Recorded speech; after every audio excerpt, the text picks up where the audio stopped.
Right.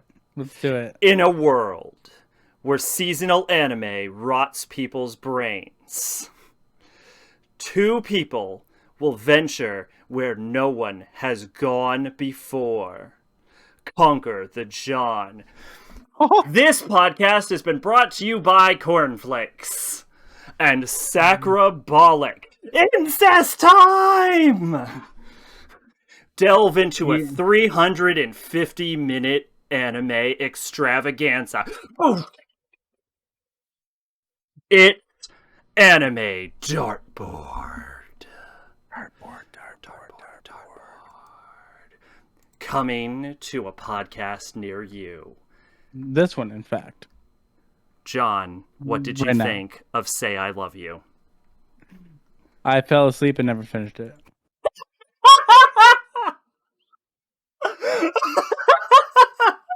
I got 4 episodes. Review over! Dun, dun, dun. I did, however, watch the last episode. Just so I knew what was going on. I tried my best. I watched it. I watched it, and it was also a pain in the ass because I went to go watch it last night too. And for whatever reason, High Dive was like down last night. Oh, it wasn't working on the app. It wasn't working on the computer. It wasn't working on anything. I'm pretty sure I watched this on Crunchyroll. Was it on Crunchyroll? I don't know. I think so. I know. I looked for it. I couldn't find it. So I like. Oh no, it's High Dive only. I'm dumb. Yeah. Yeah. So I went to. I watched this like 3 weeks ago, so I don't remember. That's 4 weeks ago. 5 weeks ago. I watched this like the week of. Honestly. I try to watch it like within 24 hours just so it can be fresh in my mind. So I went to go watch it. When I went to go watch it, like it was just completely down. And like I tried like for over a couple hours, and like for whatever reason, High Dive was just not working. So I was like, "Fuck it, I'll watch it today."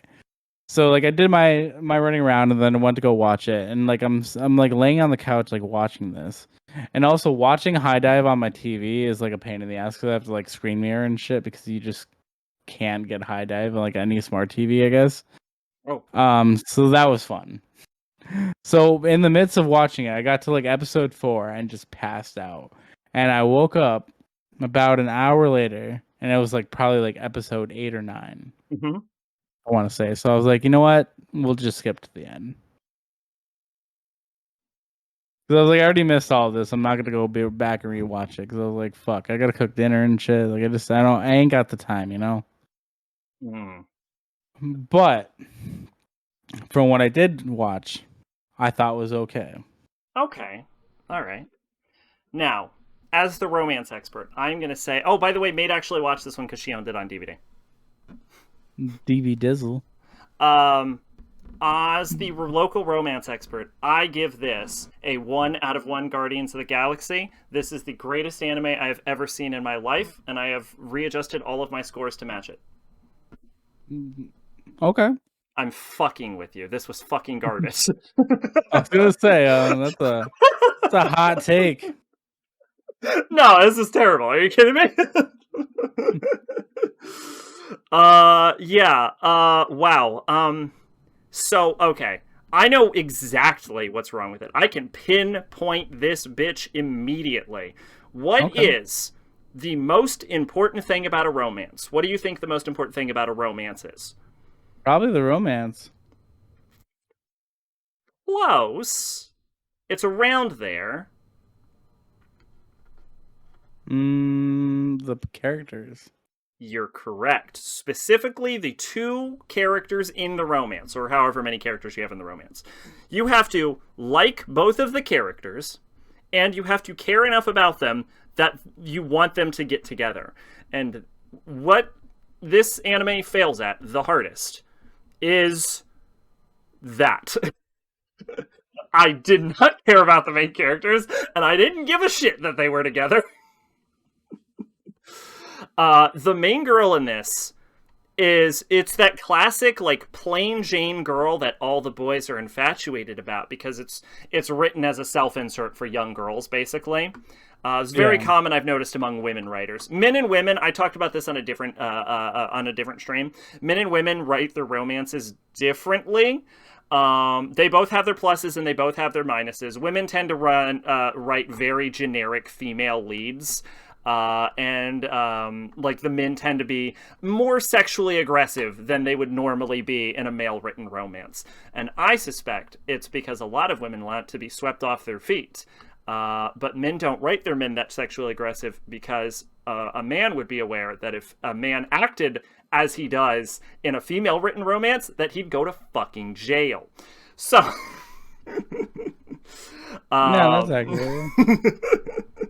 Women are not as aware of that fact. That men are constantly afraid of going to jail. We are very afraid of that. You mean like taking your fucking kid to a park and someone will just tackle you out of nowhere? It's fucking nightmarish, by the way. But Yes. anyway. And it's happened to people, by the way. But I will stop with that. I don't want to get too far into that. But yeah, the main character in this, the main hero, little rapey, little Rocky Balboa in the first Rocky movie, little rapey. Had one of those like classic scenes where it's like, "I'm gonna fucking kiss you, and if you don't want it, you can move." And it's like, this scene does no on this scene. You want to give me a kiss? Yes, the main heroine is fucking boring, and the main hero, the male lead on this, is worse. I'm going to name 2 personality traits about the main character, and I'm going to defy you to name a 3rd personality trait. Here is his 2 personality traits: jealous and hot. Please name a 3rd. Inky. Inky? Inky. What does that mean? You know what it means. I actually don't. Fun fact, there are male shoujo authors, but many of them hide that and use a fake name. You know what? I could see that happening. Yeah, he has no personality outside of being jealous and hot. And hot isn't a personality trait, but yeah, the whole show. Oh, rapey. Oh, just say rapey. I don't fucking care, dude. This is my channel. Fucking in 6 months we'll be playing a porn game, alright? I don't give a fuck anymore. You heard it here first, folks. Zach does not give a fuck. Oh, I've already said it. Everyone knows. Anyway. Okay. Yeah, he has no personality. He's super boring. She's also very boring. Everyone just throws himself at him because he's hot. That's the whole idea. Junji Ito is a shoujo. Wow. Now that's a revelation. And her personality, she just has like guys throw themselves at her because she's like, what, outspoken or something? She's not even the most outspoken character in this. I was actually more invested in all of the side characters, more specifically the romantic rivals, but also because of that, I ended up feeling like I would much prefer if the show was about them and them getting together. Like, what if it was about this, like, now, the side characters are shitty people, but, like, they're also complicated. There's some, like, boons and vices to them, and I would have been more interested in seeing, like, their group's relationship dynamic and maybe seeing how their relationships progress with each other, maybe in light of the main couple. Because I don't give a fuck about the main couple, is my main problem. Like, I like the girl who, like, was starving herself to death to look pretty, and then there's, like, the model girl who does, like, her stress eating. And these are, like, real problems, and I would have liked to see them addressed outside of the lens of a boring-ass couple I don't care about. His work is mostly printed in shoujo magazines or seinen. Seinen I can definitely see. That's the problem with Say I Love You. As one would say, you said you got bored with this. If you don't care about the main characters or the main romance, right? Obviously, the audience is going to get bored because you don't care about what's happening. Even if you do like the side characters like I did, that's not enough to build a romance on. And that's the problem with Say I Love You, is it's like, you can have as good of, like, You can put as pretty of a castle as you want on some sand, it's still gonna sink. True. So there you go. Oh, fun fact, this has nothing to do with Say I Love You, but it's about, like, the whole ancient aliens conspiracy about, like, how did the ancient Egyptians learn to build pyramids out of nowhere? It was aliens. So, fun fact about the ancient Egyptians, they built a bunch of pyramids before the Great Pyramids of, like, Giza and stuff. Like, the pyramids that currently exist, those were not the first pyramids the ancient Egyptians built. They actually did build pyramids before them, but they built them on, like, regular sand, so it fucking sank. Because you can't build a giant-ass building on sand. No, that's fair. So the reason that we have pyramids today that are, like, still around is because they learned how to build pyramids over the course of, like, 100 or so years. They just learned to make better pyramids. The first pyramids collapsed. We all got to start somewhere. Example, Tomy. Oh, you know what? I could see Tomy being a shoujo. Sure, yeah. A lot of his books are seinen, but his short stories are mostly shoujo. I don't know if it's true now, but back in the day, his short stories were what he was primarily known for. I really like Tomy, by the way. I need to read Tomy. I hope they make a better Tomy anime adaptation, actually. Anyway, yeah, Say I Love You. Not very good. I gave it a 5. Yeah, I'd probably give it like a 3 from what I watched. Fucking ouch. Solid 3. All right. Well, there you go. That's Say I Love You. All right, ready to move on to the fun, to the exciting part. Yes. I would actually say that right now, Junji Ito is actually most known for Gyo and even more so Uzumaki than anything. Those are his, like, top known series. All right, here we go. All right, let's do it. Shuffle. Wow, what a fucking Shuffle. time for an ad. Shuffle. Tell me when the ad's over. The Reese's ad. Now it's a VR ad. Uh-huh. You know, you can't turn those off anymore. Yeah, no. We live in a society, okay? We certainly live in a society All right, of some sort. yeah. It's good. All right. Shuffle, shuffle, shuffle.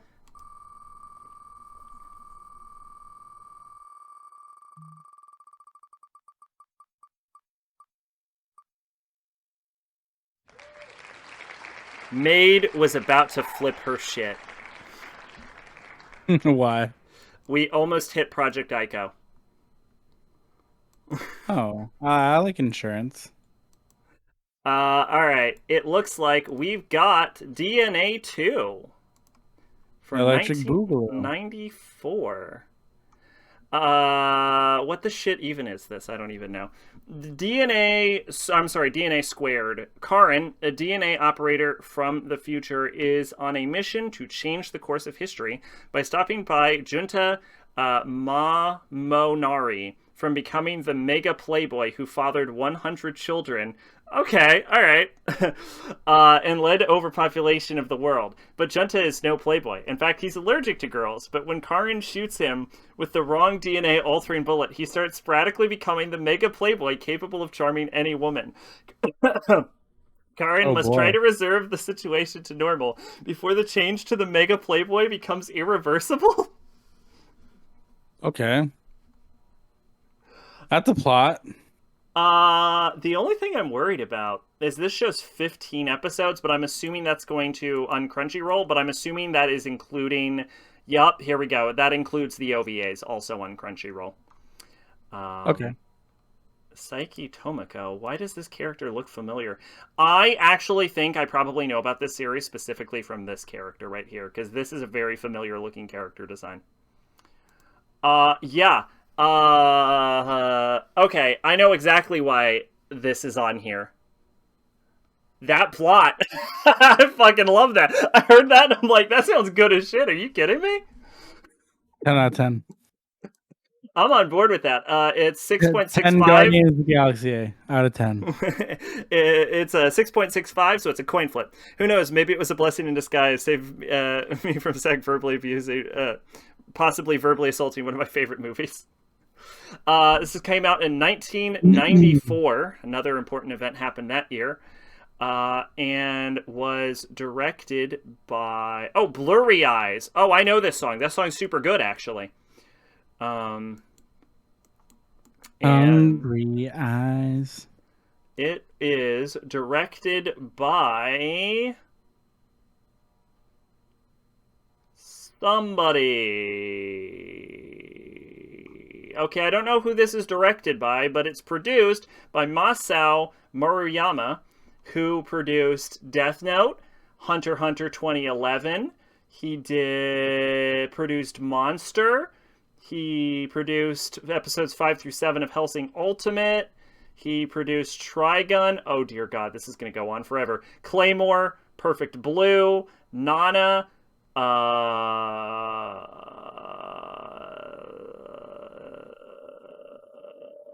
Tokyo Godfathers, Techno Lies. Holy shit, dude. Something called Death Note Rewrite. I don't know what that is. Tenjo Tenji. Vampire Hunter D, the 2001. He Boogie Pop, the original 2000 Boogie Pop. He was creative producer for the Karakuri Circus adaptation. Associate producer for a Beyblade thing, I guess. I don't know why I mentioned that. Because it stood out so hard. Produced X. He did Final Fantasy VII Last Order. This and X 1999, and he did planning for something just called Iron Man. That one's for you. He also did planning for something called Blade, something called X-Men, something called Wolverine. Oh, those were the animated ones. Yes. He produced Makatoshi Shinjuku. Oh, Demon City Shinjuku. There you go. He produced that. He did.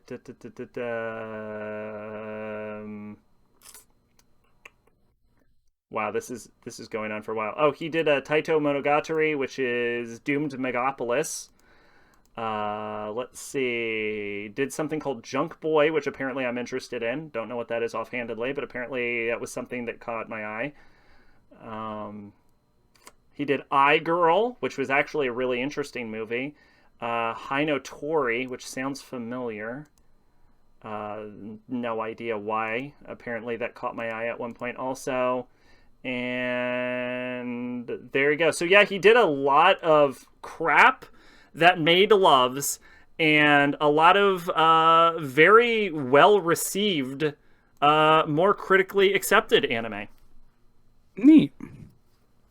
So yeah. I closed it down like a dummy. All right, yeah, okay, so there you go. There's DNA squared. All right. You're not looking forward to it, I'm guessing. Who knows? On the other hand, I think it sounds delightful. It could be fun. It could be fun.